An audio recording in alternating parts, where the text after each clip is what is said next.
Crystal Ball College Football. I'm your host, Grayson Grunhafer. Thanks for joining today. Earlier this week, we talked about TCU, the winner of the Fiesta Bowl. And now we're going to talk about the loser, which was the Michigan Wolverines. They lost this game 45-51. They're out, and we're going to kind of go through what I saw, what happened to the Wolverines in this game, and in which a lot of people are calling the biggest upset in college football playoff history. Probably is. Honestly, it probably is. And I think coming into this game, Michigan was undefeated. A lot of people talked about the fact that, Michigan's a really good football team and that they've proven themselves. They beat Ohio State. They showed a lot, throughout the season, and they did. I will say there are a few things that I think probably should have been more of a warning about this Michigan team. I don't think they were quite challenged to the level that some teams in the college football playoff, including TCU, were challenged throughout the season as far as week after week getting pushed to your limit, getting pushed to the brink. And I think that showed up a little bit in this game. But to me, the biggest thing just overall was I felt like Michigan had a lack of preparation coming into this game. I think they took TCU lightly. I think that they came in thinking that they were just going to roll over TCU, and it cost them.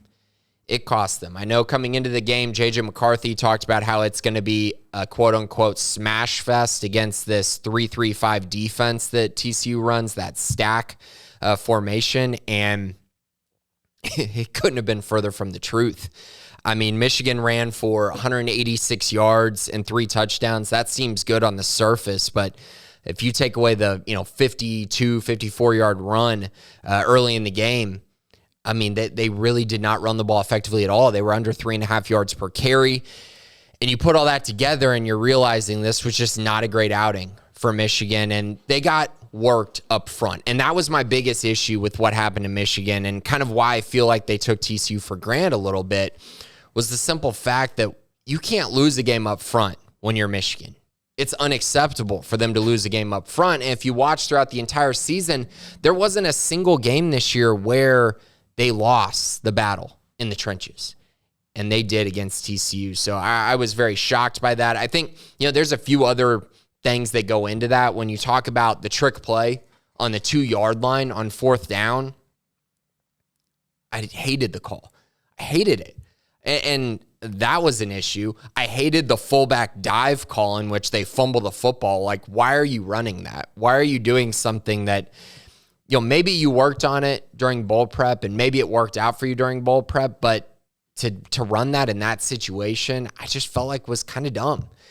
And so it just felt like to me, the coaches were out thinking themselves a little bit, and it led to indecisiveness, but it also led to them just making errors and mistakes. And when you're unable to adjust on the fly quickly, things can snowball on you. And I felt like that's what happened in this game. So I do want to mention, the touchdown throw to Roman Wilson was a touchdown. I'll admit it, Michigan fans, that was a touchdown. He bobbled it. By the time he gathered it, he was in the end zone.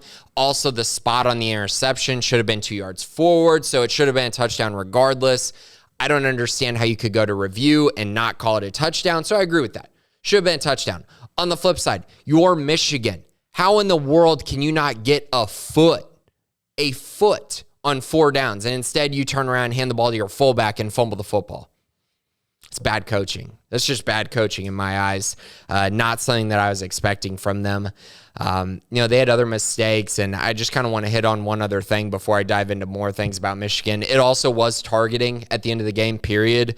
Would it have mattered? No, I don't think they would have scored. I really don't think it would have been a difference in this game, but they should have had an opportunity because it was absolutely targeting. So I'll just go ahead and hit on that really quickly. Let's talk a little bit more about this Michigan team, though. I felt like coming into this game, they decided that they were going to be the team they were throughout the season. And that's fine. In principle, you want to be the team that you were all season long. You want to be able to run the football up the middle. You want to be able to dominate in the trenches. But the problem was they just simply were stubborn. And they felt like, hey, as this game progresses, we're eventually going to be able to hand the ball off right up the middle to Donovan Edwards, and we're going to eventually score touchdowns, and we're eventually going to move the chains. it just took them too long to adjust. And the adjustment that they finally made worked really well when they started running J.J. McCarthy. That honestly brought them back in the game because his legs, the ability to run some read option things, worked out extremely well. And honestly, that should have been more part of the game plan coming into it, because it looked like TCU was really just saying, hey, we're not going to let you just hand the ball off right up the middle. If you want to run your quarterback, go for it. We'll allow you to do that. I felt like Michigan went to that a little bit too late. McCarthy ended up with 52 yards and a touchdown on just 10 carries. It really worked out for him. He had a 39-yard run in the game as well. I just think that was one of those things where you got a little stubborn. You didn't run the ball to the outside effectively. You kept running the ball up the middle. You were kind of vanilla offensively, almost as if you were trying to not show Georgia things or not show whoever you were going to play in the championship. Like, you were saving some things. And when you have a month to prep for a game and it's a college football playoff game, you don't have time to save anything. And for about, 2 quarters and 13 minutes, this team just did not show the things that they need to show in order to come back and beat TCU. So I just was very disappointed in their effort, disappointed in Jim Harbaugh, disappointed in just kind of their play calling in general for the majority of this game. And then they started to open things up. And they started to hit some deep shots, and J.J. McCarthy started to get more comfortable, make some big plays. But once you get down by the margin that they were down, it's really, really difficult. They were down 34-16 with 2:52 left in the third quarter. It's really tough to come back from that. And I know J.J. had some bad throws early in the game. His 2 pick sixes were dreadful. They were not good throws. They were late as well. And that's an issue, but I still felt like they should have won this game. And I think Michigan fans probably feel the same way. Like, you had so many chances. You had so many opportunities to score in the red zone. You kicked field goals. You turned the ball over. You gifted TCU these points by making bad throws and bad decisions. It was just, I think if you're a Michigan fan, it's a disappointing day. Obviously. Now, the good news is Ohio State's not going to the national championship either. So at least you have that to hang your hat on. So going forward for Michigan, what does this mean, right? So you lose 2 straight years in the first round of the college football playoff. But I think in general, they're still sitting in a really good place. I like the talent that they have. They're always going to be able to run the football. I think that's very clear. That's in their DNA. And I think J.J. McCarthy actually showed me a lot. I was impressed by him outside of those 2 really bad throws. In general, his ability to hit the big play ball was very intriguing to me because it was something that we really haven't seen from Michigan in a while, but this season we saw it, and it got more consistent towards the end of the season, and I think he's going to be a very, very good player for a while there in Michigan, or at least for one more year because he might leave after next year because I'm anticipating him to have a very, very big year. On the flip side, there's rumors of Jim Harbaugh going to the NFL, basically saying it's a done deal if he gets offered a contract by an NFL team. We'll see if that happens. I think those rumors have been out there for so long, so I don't necessarily buy into that.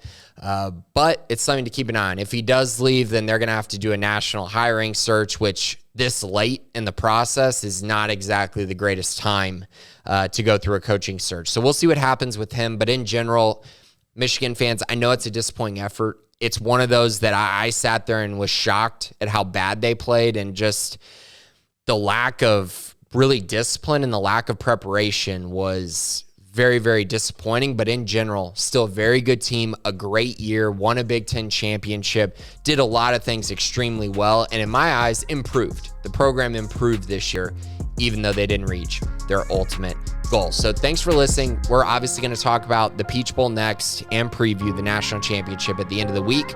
But thanks for listening to Crystal Ball College Football.